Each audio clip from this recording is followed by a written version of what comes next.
सामईन कराम, आप सुन रहे हैं एक दिलचस्प कहानी जिसका नाम है जंगल। ये इस सिलसिले की किस्त नंबर 17 है। मुझे उम्मीद है आपको मेरी ये काविश पसंद आ रही होगी। आपने अगर अभी तक मेरा चैनल कहानी घर सब्सक्राइब नहीं किया तो अभी मेरे चैनल को सब्सक्राइब करके बेल नोटिफिकेशन ऑन कर लीजिए ताकि आने वाली हर नई कहानी की इत्तला बर वक्त आप तक पहुंच सके।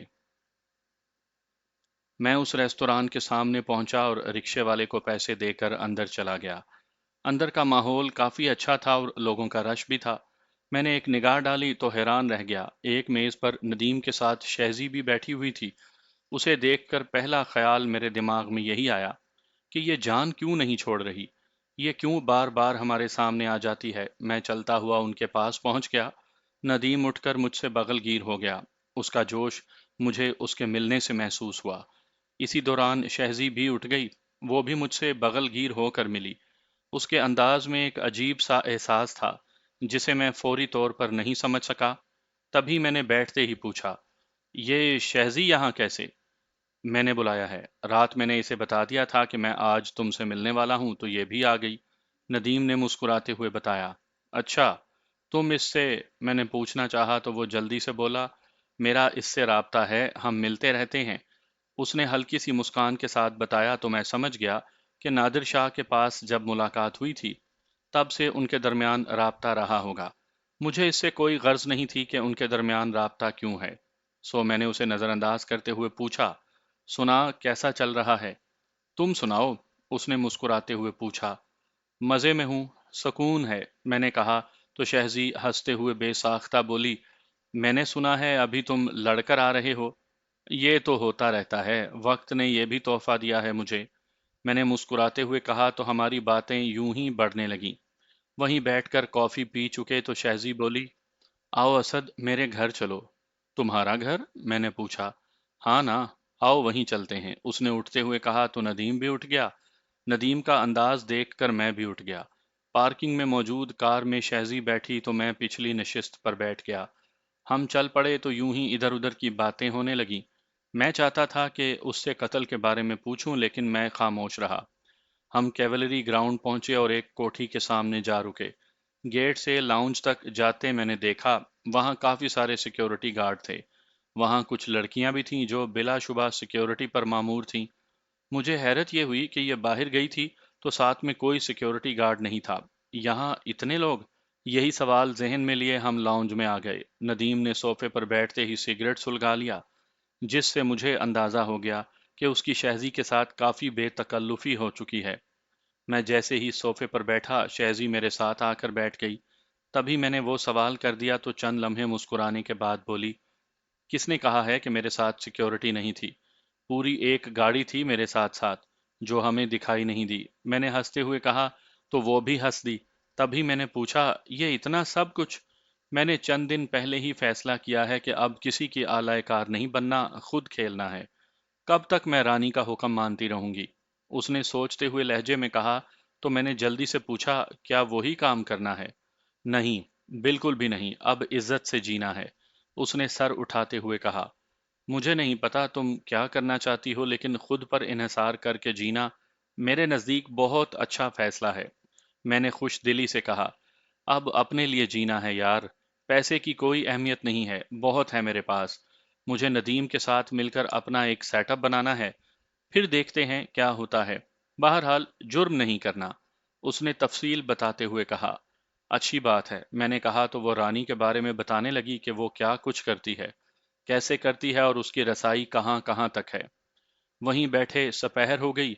इस दौरान हम खाते पीते रहे। मैं जब उठने लगा तो शहजी ने कहा, ठहरो, मेरा ड्राइवर तुम्हें छोड़ आता है। नहीं, मैं चला जाऊंगा। ये कहते हुए मैंने नदीम की तरफ देखा तो वो उठते हुए बोला, आओ तुम्हें स्टॉप तक छोड़ आऊं। हम बाहर निकले और पैदल चलने लगे। थोड़ी दूर जाकर मैंने पूछा, धीमे, ये क्या ड्रामा है? ये ड्रामा नहीं, हकीकत है। ये ख्याल मुझे इन्हीं दिनों आ गया था जब हम नादिर शाह के पास थे। यार, हम सारी जिंदगी यूं ही लोगों के आला कार ही रहेंगे। और जिस दिन चौधरी सुहेल मरा था उस दिन सारे खौफ दूर हो गए थे। बस अब वापसी की राह बनानी है। उसने सारी बात एक ही सांस में कह दी। ठीक है, मैं भी यही हूँ, सोचते हैं कुछ। मैंने कहा तो वो भी खामोश हो गया। میں نہیں جانتا تھا کہ اس کے دماغ میں کیا چل رہا تھا، لیکن اتنا جانتا تھا کہ وہ مجھ سے جھوٹ نہیں بول سکتا تھا۔ میں واپس گھر پہنچا تو شام کے سائے پھیل چکے تھے، گلی سنسان تھی۔ وہ لڑکے اب نکڑ پر نہیں کھڑے تھے۔ میں گھر میں داخل ہوا تو چودھری اقبال کے ساتھ رقیہ خاتون صحن میں چار پائیوں پر بیٹھے ہوئے تھے۔ ان کے پاس ہی ایک موڑا پڑا تھا۔ میں اس پر جا کر بیٹھا ہی تھا کہ چودھری اقبال بولے، بہت دیر کر دی یار تم نے۔ خیریت کیا ہوا؟ میں نے تشویش سے پوچھا۔ وہ جن لڑکوں سے تمہاری لڑائی ہوئی تھی نا، اسی وجہ سے محلے کی کمیٹی نے بلایا ہے، انہوں نے پرسکون لہجے میں کہا۔ تو پھر؟ میں کہتے کہتے رک گیا۔ پھر کیا؟ ابھی وہاں جانا ہے ہمیں، بس تھوڑا محتاط رہنا، ہو سکتا ہے وہاں ہماری مخالفت ہو۔ دیکھ لیں گے انہیں، آپ پریشان نہ ہوں، میں نے کہا۔ نہیں، میں پریشان نہیں ہوں، انہوں نے مسکراتے ہوئے کہا۔ پھر لمحہ بھر کے بعد بولے، ویسے یار کمال کر دیا بھائی تم نے، سنا ہے اچھی طرح دھنائی کی ہے تم نے ان کی۔ بس جی، جان بوجھ کر گلے پڑیں گے تو پھر ایسا ہی ہوگا، میں نے دبے دبے غصے میں کہا۔ تو رقیہ خاتون نے پوچھا، کچھ کھائے گا پتر؟ نہیں، واپس آ کر کھاتے ہیں کھانا۔ اقبال نے خود اٹھتے ہوئے مجھے بھی اٹھنے کا اشارہ کیا۔ میں ان کے ساتھ چل پڑا۔ وہ ہماری گلی سے مشرقی گلی تھی، جس کے بڑے سے مکان کے آگے کافی ساری کرسیاں پڑی ہوئی تھیں۔ ایک کرسی کے سامنے میز دھری تھی، وہاں کافی سارے لوگ تھے۔ چند کرسیوں کے علاوہ باقی سب پر لوگ بیٹھے ہوئے تھے۔ جو بچے تھے ان میں کچھ کھڑے تھے اور کچھ قریبی مکان کے تھڑے پر بیٹھے تھے۔ ایک طرح سے وہاں پنچایت لگی ہوئی تھی۔ ہمارے جاتے ہی وہاں تھوڑی سی ہلچل ہوئی۔ ایک لڑکا تیزی سے اندر کی طرف گیا۔ قریب جاتے ہی مجھے وہ سبھی لڑکے دکھائی دے گئے جن سے صبح جھڑپ ہوئی تھی۔ ہم پہنچ گئے تو اسی گھر سے ایک لہیم شہیم ادھیڑ عمر شخص برآمد ہوا۔ یہ محلے کی کمیٹی کا صدر ہے، چودھری اقبال نے ہولے سے بتایا۔ آ بھائی اقبال، آ جا ادھر بیٹھ، صدر نے کہا اور پھر میری طرف دیکھ کر پوچھا، یہ ہے وہ لڑکا؟ ہاں جی یہی ہے، بھتیجا ہے میرا، ریاست سے آیا ہے، اقبال نے کافی حد تک باروب انداز میں کہا۔ آ ادھر بیٹھ جا منڈیا۔ صدر نے ایک کرسی کی طرف اشارہ کیا۔ میں بیٹھ گیا تو وہ بولا، تمہاری لڑائی ہوئی ہے صبح ان لڑکوں کے ساتھ؟ یہ کہتے ہوئے اس نے انہی لڑکوں کی طرف اشارہ کرتے ہوئے پوچھا۔ ہاں جی ہوئی ہے، میں نے انتہائی تحمل سے کہا۔ کیوں؟ اس نے پوچھا۔ ان لوگوں نے آپ کو بتایا نہیں؟ میں نے سوال کر دیا۔ وہ تو ٹھیک ہے، تم اپنی بات کہو، اس نے کہا تو میں نے ساری ردات سنا دی۔ وہ سکون سے سنتا رہا، پھر بولا، ان کا تو خیال ہے کہ تم نے کسی لڑکی کو چھیڑا، منع کرنے پر لڑائی ہوئی۔ اس کے یوں کہنے پر چودھری اقبال تڑپ کر تلخی سے بولا، پہلی تو بات یہ ہے کہ یہ نرا الزام ہے، دوسرا اگر چھیڑا بھی ہے تو وہ لڑکی کون ہے؟ اس کے ساتھ یہ بھی بتانا ہوگا کہ اس لڑکی کو کہاں سے چھیڑا۔ ہاں بھائی بتاؤ، صدر نے ان لڑکوں سے پوچھا تو چند لمحوں کے لیے خاموشی چھا گئی۔ ان میں سے کوئی نہیں بولا تو پیچھے بیٹھے ہوئے ایک بزرگ سے شخص نے اونچی آواز میں کہا، یہ کیا بولیں گے، یہ تو خود لڑکیوں پر آوازیں کستے ہیں، چھیڑتے ہیں انہیں، میں نے ہزار دفعہ انہیں گلی کے نکڑ پر کھڑے ہونے سے روکا ہے، یہ باز ہی نہیں آتے۔ کیوں بھائی، ایسا ہے؟ صدر نے پوچھا تو ایک دم سے شور شروع ہو گیا۔ کئی لوگ باتیں کرنے لگے، کوئی ان کے حق میں تھا اور کوئی مخالفت میں۔ تھوڑی دیر کے بعد یہ شور تھما تو صدر نے کہا، میں نے خود معلومات لی ہیں، قصور اقبال بھائی کے بھتیجے کا نہیں ہے۔ یہاں میں نے سب کو اس لیے بلایا ہے کہ آج سے گلی کے نکڑ پر کوئی کھڑا نہیں ہوگا، اور کسی دھی بہن کی طرف کسی نے دیکھا تو اس سے سختی سے نمٹا جائے گا۔ سب سن لو۔ اپنے گھر کے سامنے تو کھڑے ہو سکتے ہیں، ایک لڑکے نے بڑے جذباتی انداز میں کہا۔ اپنے گھر کے سامنے بھی نہیں، صدر نے فیصلہ کن لہجے میں کہا۔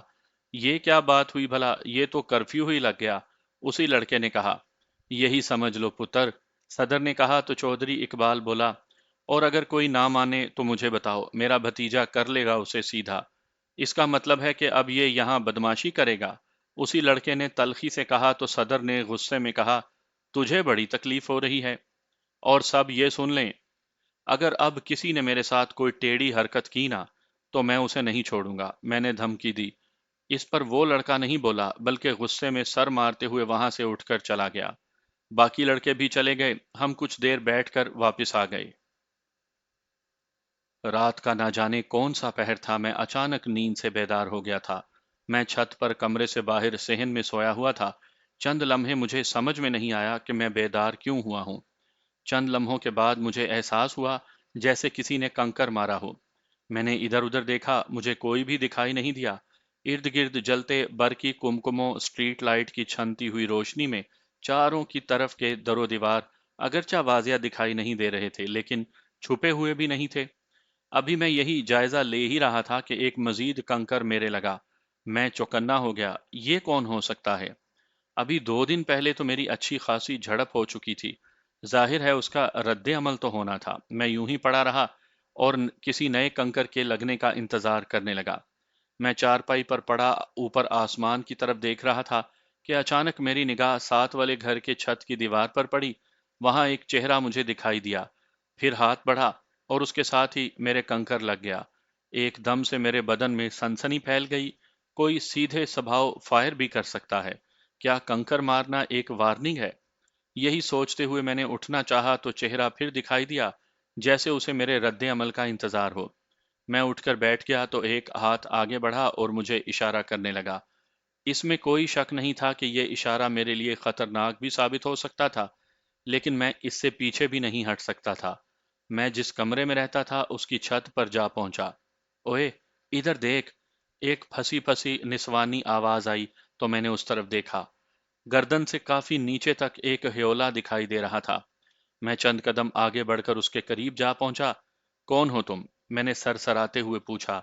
मुझे छोड़ो, मैं कौन हूं सब बता दूंगी, लेकिन जो तुमने अत्तू की पिटाई की है ना, उसका शुक्रिया। बहुत अच्छा किया। बहुत बेगैरत हैं ये लोग। उसने नफरत भरे लहजे में कहा। अत्तू कौन है? मैंने पूछा। उनमें जो पोनी वाला है, बेगैरत, खुद को गैंग मास्टर समझता है। उसका लहजा अब भी नफरत से भरा था। तुम सीधे सीधे हमारे घर आकर भी तो ये कह सकती थी, दिन के वक्त। ये रात को इस तरह? मैंने पूछा। मेरे अब्बा और इकबाल की आपस में बोलचाल नहीं है, मगर अब हो जाएगी। तुमने अभी बहुत थोड़ा मारा है उन्हें। एक दफा उसने कहना चाहा तो मैंने सख्ती से कहा, ओए बीबी, बात सुनो, मैं कोई किराए का गुंडा नहीं हूं जो। ओहो, एक तो तुम लोगों में ये। खैर, ये रहा मेरा नंबर, मैं तुम्हें समझाती हूँ। ये कहते ही उसने कागज का एक पुर्जा मेरी तरफ बढ़ा दिया। मैंने पकड़ लिया तो वो बोली, अभी थोड़ी देर के बाद बात करती हूँ, कॉल करना। अगले ही लम्हे वो गायब हो गई। मैंने दीवार के करीब जाकर दूसरी तरफ देखा। वो तेजी से कदम बढ़ाते हुए सीढ़ियों की तरफ बढ़ रही थी। इन चंद लम्हों में मैंने उसे जो देखा, वो एक लंबी सी सेहतमंद लड़की दिखाई दी थी, जिसने एक बड़ा सा आंचल अपने गिर्द लपेटा हुआ था। मैं कुछ देर वहां खड़ा रहा और फिर पलट कर नीचे चल दिया। मैं फोन अपने हाथों में थाम कर सोच रहा था कि उसे कॉल करूं या नहीं, कहीं ये मेरे लिए कोई ट्रैप ही ना हो। तभी मुझे ख्याल आया कि अगर ये कोई ट्रैप भी है तो इसका सामना करना चाहिए। देखें क्या होता है। नंबर के साथ अंग्रेजी हरूफ में सुरैया लिखा था। मैंने नंबर मिलाए और पुश कर दिए। दूसरी तरफ से पहली ही बेल पर कॉल रिसीव कर ली गई। तुम हैरान तो होगे मैं यूं कैसे ऊपर आ गई। नहीं, मुझे कोई हैरत नहीं, तुम अपना मुद्दा कहो। क्या कहना है तुम्हें? मैंने कदरे सख्त लहजे में कहा।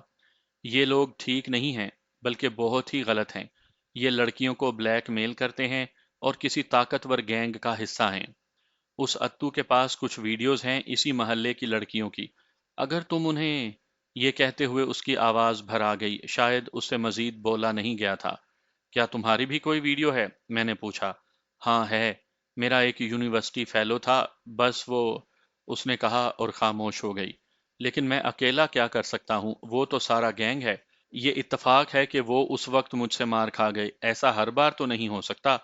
हो सकता है कि कल वो मुझ पर फिर हमला करें। मैंने कहा। तो वो तेजी से बोली। तुम ठीक कहते हो, लेकिन तुम्हारी सूरत में हमें एक ऐसा बंदा दिखाई दिया है जो उन्हें रोक सकता है। तुम ऐसा करो, हमारे साथ बात करो। कर तो रहा हूं, मैंने कहा। नहीं, हम दो तीन लड़कियां मिलकर बात करेंगी, आमने सामने बैठकर, फिर जो भी है। उसने तेजी से कहा तो मैं बोला। तुम पता नहीं मुझे कौन सा रुस्तम समझ रही हो। क्यों मरवाना चाहती हो मुझे? तुम एक बार हमारी बात तो सुन लो। फिर जो तुम्हारा फैसला होगा हमें मंजूर होगा। बात करने में तो कोई हर्ज नहीं है, उसने लजाजत से कहा। ओके, कल किसी वक्त हम बात कर लेंगे, मैं फोन करके बता दूंगा कहाँ मिलना है। मैंने कहा। ठीक है, मैं इंतजार करूंगी, उसने कहा और फोन बंद कर दिया। मैं चंद मिनट बैठा रहा, फिर मैंने वहां की सारी सूरत हाल के बारे में अली को बता दिया। उसने सुकून से मेरी बात सुनी, फिर बोला। तुम कल उनसे मिलो, यही कोई सुबह 10 बजे, मैं ध्यान रखूंगा। ओके, मैंने कहा और फोन बंद करके सोने की कोशिश करने लगा। अगले दिन जब मैं घर से निकला तो मेरे बदन में सनसनी थी। मैं उस लड़की से मिलने जा रहा था जिस पर कोई भरोसा ही नहीं था। या तो वो ट्रैप कर रही थी या फिर मदद मांग रही थी। दोनों बातों में एक तो होना ही था। मैंने रिक्शा लिया और मतलूबा पार्क की तरफ चल दिया। पार्क पहुंचकर मैंने इधर-उधर देखा। मैं तो उसे पहचानता नहीं था। रात एक ह्योला सा ही देखा था। मैं उसके चेहरे से भी शनासा नहीं था। मैं धीरे-धीरे कदम बढ़ाता हुआ आगे बढ़ता गया। थोड़े से फासले पर 3 लड़कियां घास पर बैठी मेरी तरफ ही देख रही थीं। मुझे उन पर शक हुआ। इन्हीं लम्हात में एक लड़की ने फोन निकाला और नंबर पुश कर दिए। मेरा सेल फोन बज उठा। चंद लम्हों के बाद पता चल गया कि वही हैं, और मैं बड़े एतमाद के साथ उनके पास जाकर बैठ गया। मैं सुरैया हूँ जो रात मिली थी। ये साइमा है और ये तानिया। तानिया और साइमा कोई इतनी खूबसूरत नहीं थी, बस कबूल सूरत या फिर जवानी का जो अपना हुस्न होता है। ताहम सुरैया पहली निगाह में यूं लग रही थी जैसे पंजाबी फिल्मों की हीरोइन हो। भरे भरे बदन वाली, गोल चेहरा, तीखे नकूश, गुंचा दहन। उसने अपना बदन आंचल में यूं छुपाया हुआ था कि कोई अंदाजा नहीं लगा सकता था। बताएं, मसला क्या है? मैंने पूछा। ये साइमा तुम्हारे घर के साथ रहती है, मतलब तुम्हारी हमसाई है। ये तानिया भी उसी गली में रहती है। मैं वहां से तीसरी गली में रहती हूँ, मतलब उसी मोहल्ले की हूँ। मेरा अपना कोई मसला नहीं है, इन दोनों का है। और इसके साथ कुछ दूसरी। उसने तमहीद शुरू कर दी। रात तो तुमने कहा था कि मेरा किसी क्लास फेलो के साथ। मैं कहते कहते खामोश हो गया तो वो बोली, यही यही मसला साइमा का है। मैं इसकी मदद करना चाहती हूँ। कल हमने सोचा कि तुमसे मदद ली जाए। मतलब तुम इनकी वकील हो? खैर, मसला क्या है? मैंने पूछा। वो लोग हमें ब्लैकमेल कर रहे हैं। हम चोरी छुपे जहां तक मुमकिन हो सका उन्हें रकम देते रहे, लेकिन अब पैसे ना होने की सूरत में ये हमसे वक्त भी मांगने लगे हैं। तो फिर वक्त दिया? मैंने पूछा तो साइमा तेजी से बोली, नहीं, किसी दूसरी का पता नहीं, लेकिन हमने वक्त नहीं दिया क्योंकि हम जानते हैं ये दलदल है। ये कहते हुए वो एकदम से चौंक गई, फिर तेजी से बोली, अच्छा, एक बात मैं आपको बता दूं। हमारी कोई ऐसी वीडियो या तस्वीरें नहीं हैं जिसे आप कुछ और समझें। ये बस ऐसे ही हैं जैसे हम और आप बैठे हैं, या हम किसी बेंच पर तन्हा हैं, या कहीं ऐसी जगह हैं जहां हमने घर वालों को नहीं बताया था। ये बेगैरत के बच्चे मोहल्ले की लड़कियों के पीछे लगे रहते हैं। सेल फोन उनके पास है, किसी भी गैर के साथ देखकर वीडियो और तस्वीरें बना लें और लग गए ब्लैकमेल करने। सुरैया ने वजाहत करते हुए कहा तो मैंने सुकून का सांस लिया। वाकई मैं कुछ दूसरी वीडियोस समझ रहा था। करना क्या है? मैंने पूछा। वो अत्तू है ना, वही पोनी वाला लड़का, वही उनका सरगना है। उसे किसी तरह काबू कर लिया जाए तो। साइमा ने कहा तो मैं तहम्मुल से बोला, देखो मेरी बात सुनो। मैं तुम लोगों के लिए लड़ पड़ूं, उनसे दुश्मनी मोल लूं, कल जिस तरह पंचायत हुई तो मेरे पीछे कौन खड़ा होगा? और दूसरी बात, यही तो सबसे बड़ी मुसीबत है। हम अपने घर वालों से कह नहीं सकते, सामने आ नहीं सकते। बस हमारी किसी तरह जान छूट जाए। अगर ऐसा हो गया तो हमसे जो हो सका, जितनी हो सकी रकम देंगे। सुरैया ने कहा। रकम? मतलब लालच दे रही हो, किराए पर ले रही हो मुझे? मैंने सख्ती से पूछा। अब मैं क्या कहूँ? कुछ नहीं कह सकती, उसने कहा। तो हम में खामोशी छा गई। चंद लम्हे यूं ही गुजर गए।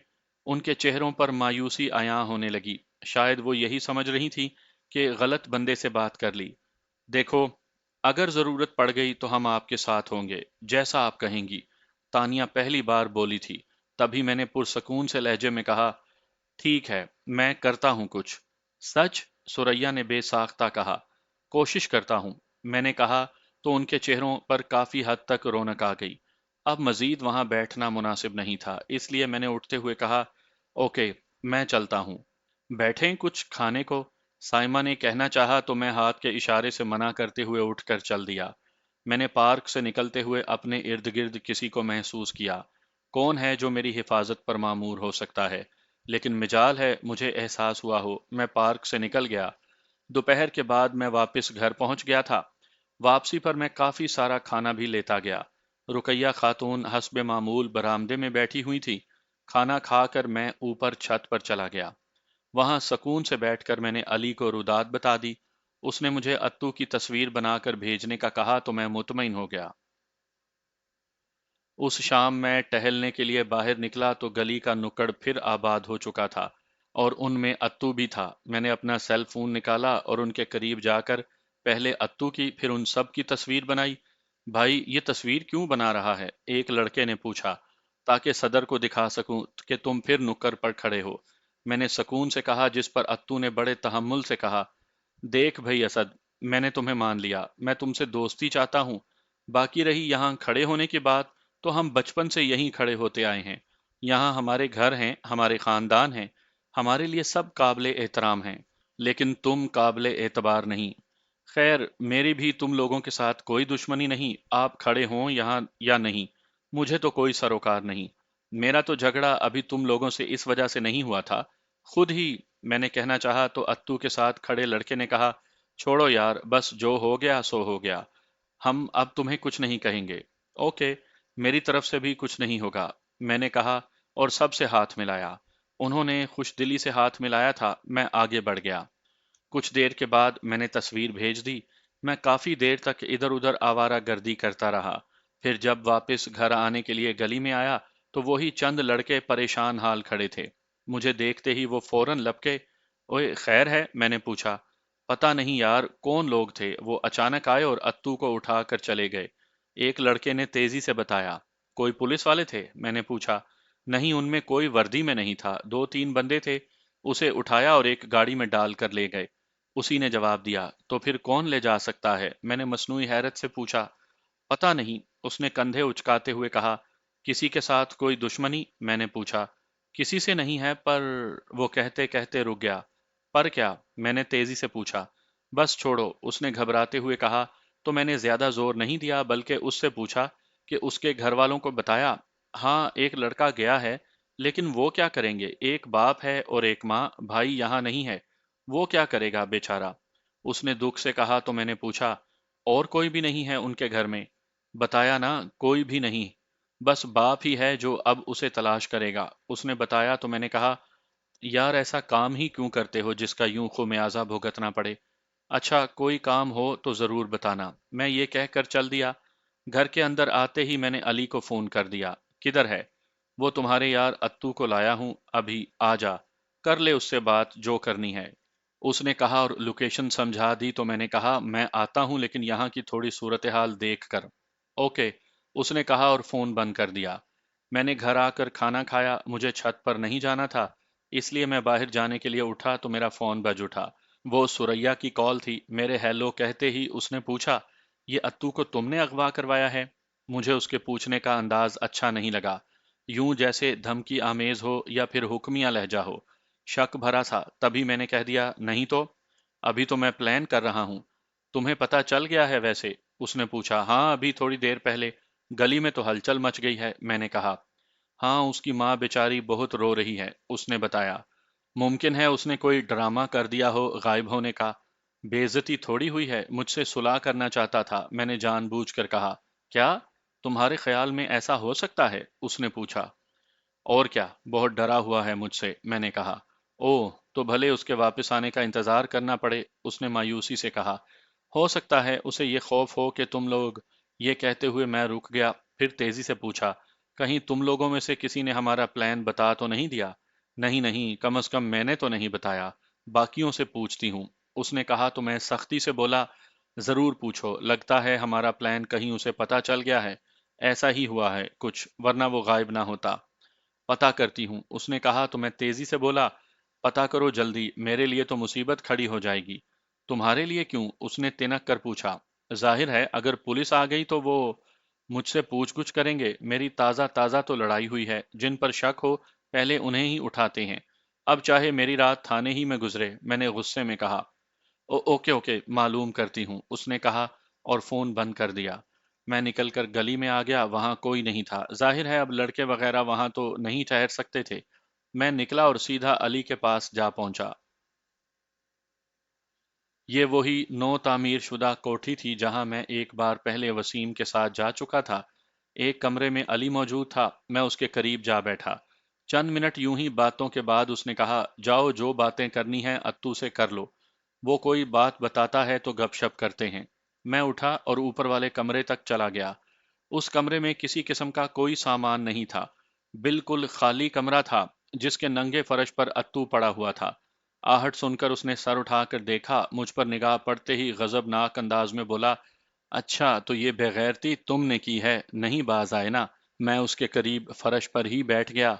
उसने मेरी तरफ गजबनाक निगाहों से देखा तो मैंने सर्द लहजे में सुकून से कहा, अतु, तुम जो भी समझो, और अब ये भी समझ लो कि मेरे हर सवाल का ठीक ठीक और सीधे जवाब देना, वरना तुम्हारे साथ क्या होने वाला है ये तुम भी नहीं जानते।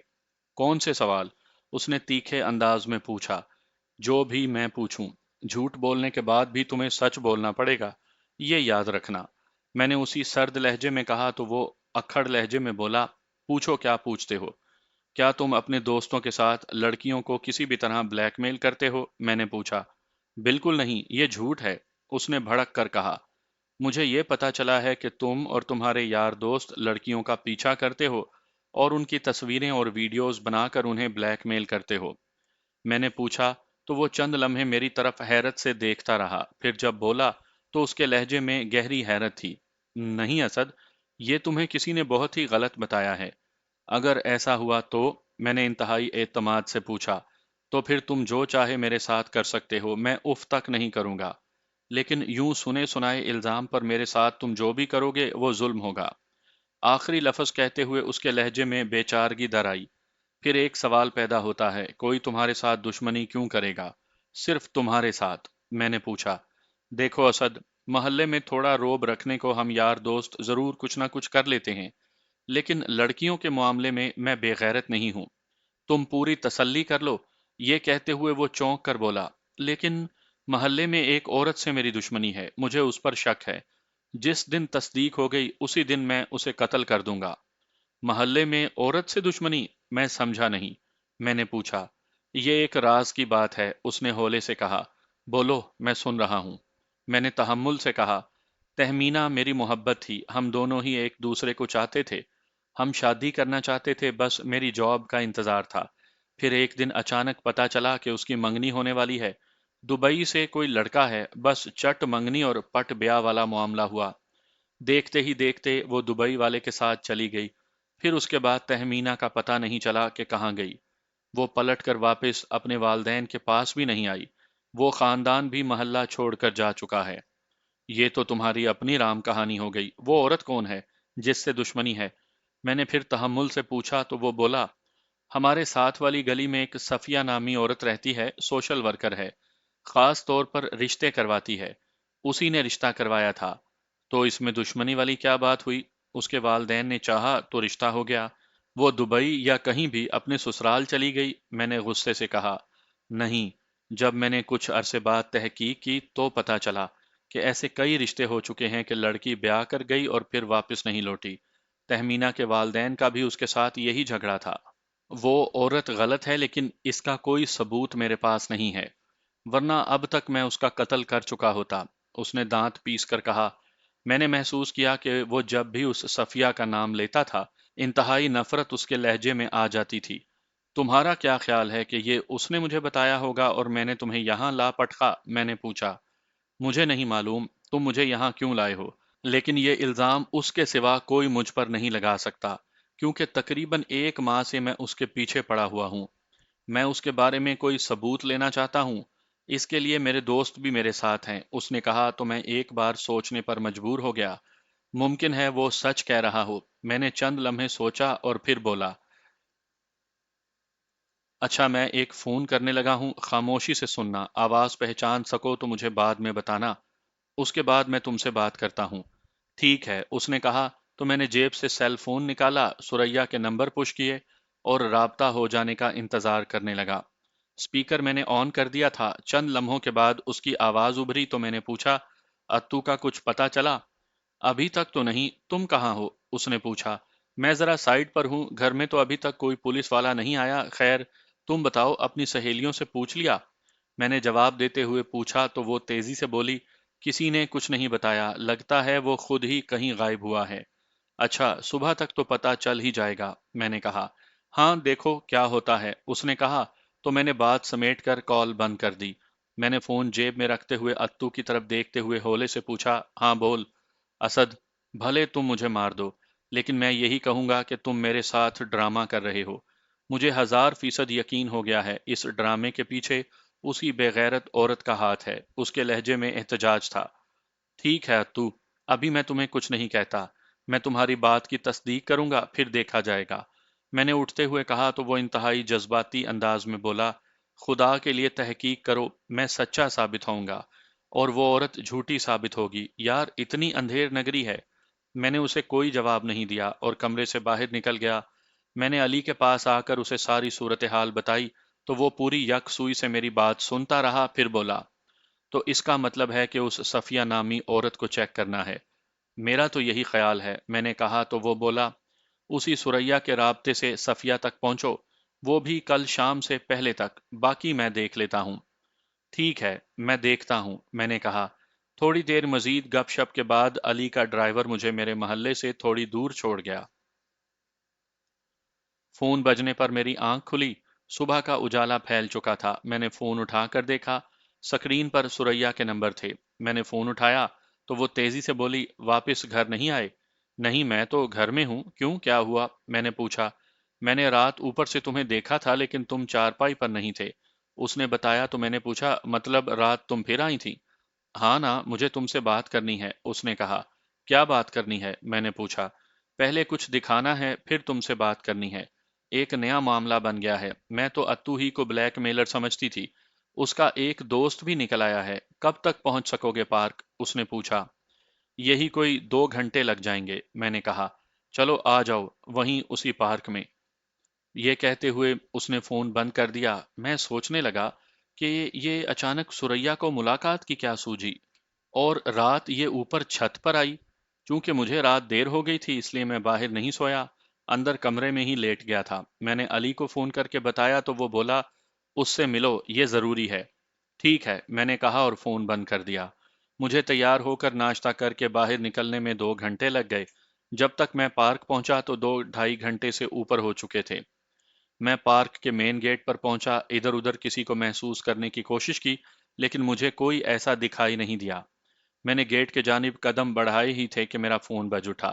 میں نے فون نکال کر دیکھا تو سریا کی کال تھی۔ میں نے کال ریسیو کر لی۔ میرے ہیلو کے جواب میں اس نے پوچھا، پہنچ گئے ہو؟ ہاں بس گیٹ پر ہوں، میں نے بتایا۔ بس 1 منٹ رکو، ہم پہنچ رہے ہیں، اس نے کہا اور فون بند کر دیا۔ نہ جانے کیوں مجھے احساس ہو رہا تھا کہ یہ ٹھیک نہیں ہو رہا، جو طے تھا اس سے ہٹ کر ہو رہا ہے۔ تبھی میں نے علی کو کال کر دی۔ اس نے فوراً ہی کال ریسیو کر لی۔ میں نے اسے صورتحال سے آگاہ کیا۔ کوئی بات نہیں، دیکھو تو صحیح کیا کرتی ہیں، رسک تو لینا ہے نا۔ اوکے، میں نے کہا اور کال بند کر کے فون جیب میں ڈال لیا۔ اسی لمحے ایک کار سڑک کے کنارے رکی، اس کی پچھلی نشست کا دروازہ کھلا اور اس میں سے سریا نے باہر جھانکتے ہوئے مجھے اشارہ کیا۔ میں چند قدم چلتا ہوا اس کے پاس جا پہنچا۔ ڈرائیونگ تانیہ کر رہی تھی اور ساتھ میں سائمہ بیٹھی تھی۔ اس نے پیچھے ہو کر مجھے بیٹھنے کو جگہ دی تو میں بیٹھ گیا۔ تبھی تانیہ نے کار بڑھا دی۔ پارک میں ہمیں کوئی بھی دیکھ سکتا تھا۔ سوچا کار میں بیٹھ کر بات کرتے ہیں، یہاں زیادہ محفوظ ہے، سریا نے کہا اور اپنا سیل فون نکال کر اس پر ایک ویڈیو کھول کر مجھے دکھاتے ہوئے بولی، یہ دیکھو، اتو کے ایک دوست نے تانیہ کو بھیجی ہے، یہ اس کی سہیلی ہے، اب وہ اسے بلیک میل کر رہا ہے۔ تانیہ کو کیوں؟ اس سہیلی کو بھیجتا؟ میں نے پوچھا۔ وہ دونوں کو اکٹھے بلیک میل کر رہا ہے، اس نے 10 لاکھ مانگے ہیں، سریا نے کہا تو میں سوچتے ہوئے بولا، تو اس کا مطلب ہے یا تو اتو خود غائب ہوا ہے اور اپنے دوست کو آگے کر دیا، یا پھر اسی دوسرے دوست نے اتو کو غائب کیا اور خود سامنے آ گیا۔ دونوں صورتوں میں یہ بات کنفرم ہو جاتی ہے کہ ویڈیوز اور تصویریں صرف ایک بندے تک محدود نہیں ہیں۔ معاملہ بہت خطرناک ہو گیا ہے، اس نے تشویش سے کہا۔ بے شک ایسا ہی ہے، ویسے میرا ایک مشورہ ہے، میں نے کہا۔ وہ کیا؟ اس نے پوچھا۔ اب تم لوگوں کو بہادری دکھانی پڑے گی، اب کسی بھی حکومتی ادارے کی مدد لینا ہوگی، ورنہ… میں کہتے کہتے رک گیا۔ اس کے لیے تو کسی نہ کسی وکیل سے بات کرنی پڑے گی، اور سب سے بڑی بات، ہم سامنے آ جائیں گے۔ اس نے پھر تشویش سے کہا تو میں خاموش ہو گیا۔ مجھے ان سے بحث نہیں کرنی تھی، بلکہ میں سوچنے لگا تھا کہ میں کیوں ان کے معاملے میں آگے بڑھتا جا رہا ہوں۔ آپ خاموش ہو گئے؟ سائمہ نے پوچھا۔ میں کیا کہوں، مجھے تو کچھ سمجھ میں نہیں آ رہا۔ میرا دماغ تو ابھی تک وہیں اٹکا ہوا ہے کہ اتو غائب کیوں ہے۔ جب تک وہ نہیں ملتا کچھ بھی سمجھ میں نہیں آنے والا، میں نے سکون سے کہا۔ اسے کہاں تلاش کریں؟ سائمہ ہی نے پوچھا۔ میں کیا کہہ سکتا ہوں؟ میں نے کہا تو تانیہ نے ایک کار ذیلی سڑک پر ڈال لی، پھر چلتی ہوئی ایک گلی میں بڑی سی کوٹھی کے سامنے جا رکی۔ کار روکتے ہی گیٹ کھل گیا، وہ اندر پورچ میں چلی گئی۔ تبھی اس نے مسکراتے ہوئے کہا، آؤ سکون سے چائے پیتے ہیں اور پھر بات بھی کر لیتے ہیں۔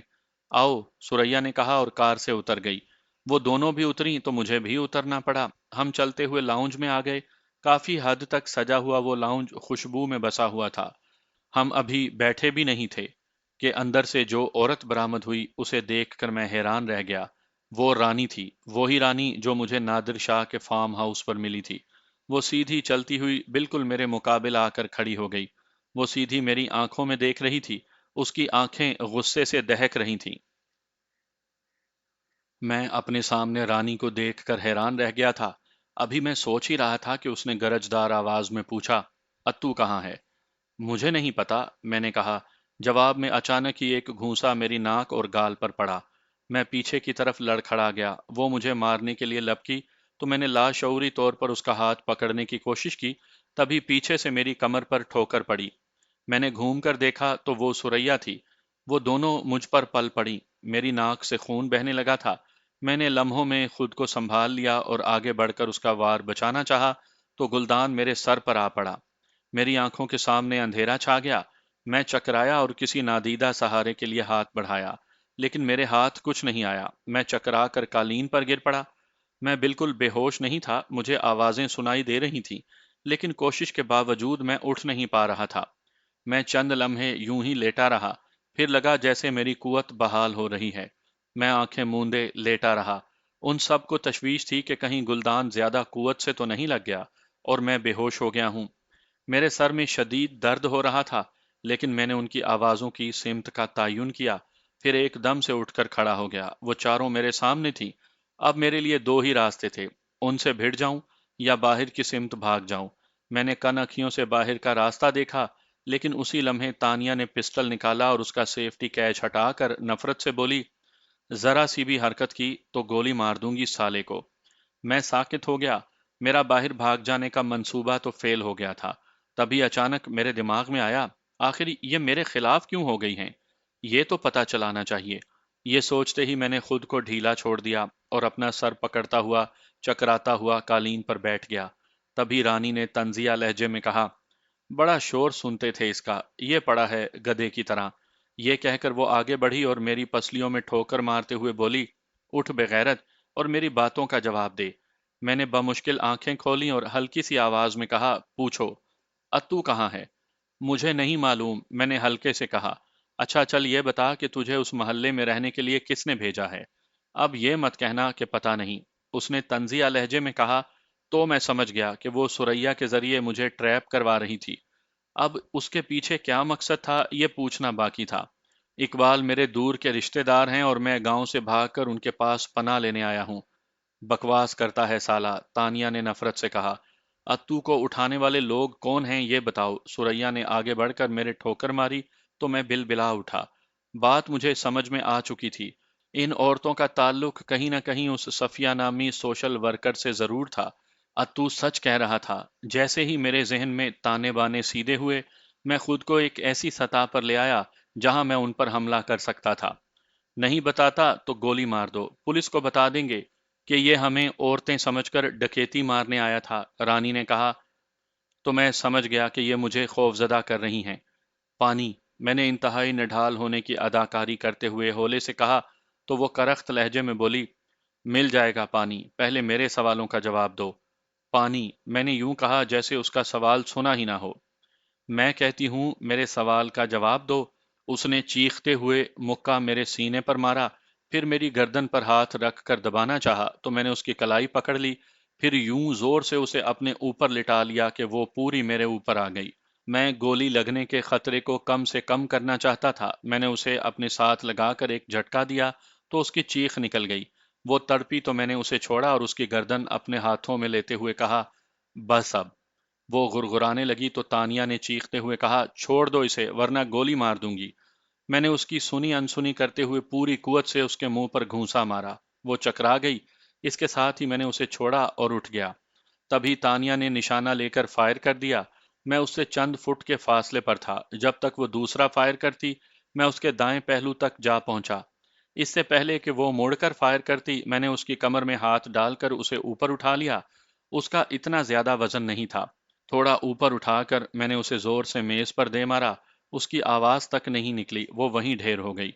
उसके हाथ से पिस्टल निकलकर दूर जा पड़ा। इससे पहले कि मैं पिस्टल की तरफ बढ़ता, सुरैया उस जानिब दौड़ी, लेकिन मैंने एक जस्त लगाई और पिस्टल उठा लिया। वो बिल्कुल मेरे पास आ रुकी। मैंने उसे टांगों से पकड़ा और थोड़ा सा ऊपर उठाया।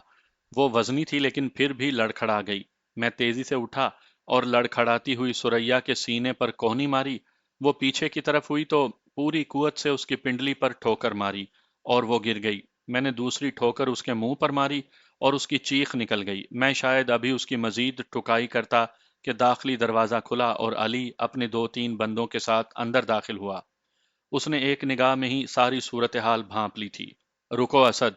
मैं रुक गया तो उसने सभी औरतों को एक जगह इकट्ठा होने का इशारा किया। वो सब एक जगह सोफे के पास कालीन पर बैठ गईं। ये सुरैया है, मैंने इशारे से बताया, और ये रानी है। अली ने रानी की तरफ इशारा करते हुए कहा। तुम जानते हो इसे? मैंने हैरत से पूछा। इसी को तो बिल से निकालना था। पूरे 6 माह से इसके पीछे लगा हुआ था, हाथ ही नहीं आ रही थी। उसने मुस्कुराते हुए कहा, फिर सुकून से बोला, इसने ये सवाल किया होगा कि तुम्हें किसने इस मोहल्ले में भेजा है। बिल्कुल यही पूछ रही थी। मैंने तस्दीक की तो वो रानी के पास बैठ गया और इंतहाई नफरत से बोला, सुन लो, मैंने भेजा था इसे। मुझे तुम्हारे और उस सोशल वर्कर सफिया के ताल्लुकात का इल्म हो गया था। अब तुम्हारा खेल खत्म। वैसे ये खेल ही अच्छा है। अगर मैं इसे पहले से ना जानता होता तो अब भी शायद धोखा खा जाता, मैंने मुस्कुराते हुए कहा। ये इंतहाई खौफजदा थी मेरे दोस्त। इसके गिर्द दायरा तंग हो गया था। ये और इसका गिरोह लड़कियों की स्मगलिंग में मुलविस है। इसकी वो सफिया भी पकड़ी गई है जो उस मोहल्ले में रहती है। ये कहकर वो खड़ा होते हुए बोला, इन्हें ले चलो।